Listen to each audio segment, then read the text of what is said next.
কিন্তু করা হবে এখানে ধোকাটা আমরা বাড়িতেই বানাবো। এখানে প্রায় 200 গ্রাম মতো সর্ষের তেল দিয়ে দিয়েছি। আর ফোড়নে কিন্তু যা যা দেবো দাঁড়াও দেখাচ্ছি। আচ্ছা, তেলে কিন্তু কালো জিরা দেবো ফোড়নে, আর দিয়ে দেবো কিন্তু হিংটা দিলে বেশ গন্ধটা ভালো আছে, হিং দিয়ে দেবো। আর এর মধ্যে কিন্তু আছে মৌরি, আদা আর কাঁচা লঙ্কা বাটা। ভালো করে কিন্তু কষাতে হবে মশলাটা। পরিমাণ মতো হলুদ এখানে কিন্তু মটর ডাল আছে প্রায় 1 কিলো মতো, আর এখানে আছে ছোলার ডাল 1 কিলো মতো। এই দুটোই কিন্তু পেস্ট হয়ে গেছে, ভিজিয়ে রেখেছিলাম প্রায় 6-7 ঘন্টা। তোমরা চাইলে সারা রাত ভিজিয়ে রাখলে আরো ভালো হবে। ডালগুলো এবার দিয়ে দেবো এই মশলার মধ্যে।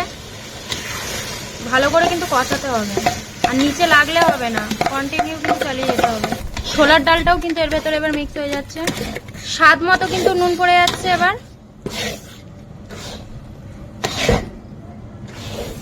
এবার দিয়ে দেবো কিন্তু চিনিটা অবশ্যই দিতে হবে, আর একটু মিষ্টি মিষ্টি না হলে ধোকাটা ভালো লাগে না।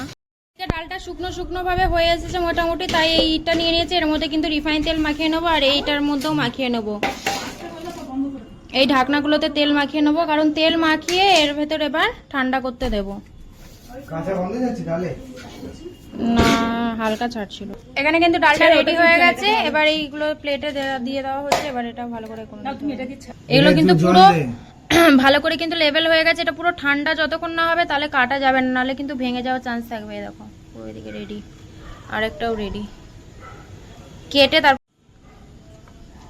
এগুলো কিন্তু ভালো করে লেভেল করে তেল দিয়ে ভালো করে চেপে বসা। দেখো বন্ধুরা, আমরা কিন্তু ধোকাগুলো কেটে রেখে বেশ সুন্দর করে কিন্তু ছাকা তেলে ভেজে নিয়েছি। দেখতে কিন্তু দারুণ হয়েছে, তাই না? ভিডিওটা ভালো লাগে একটা লাইক কমেন্ট শেয়ার করতে ভুলবেন না। টাটা।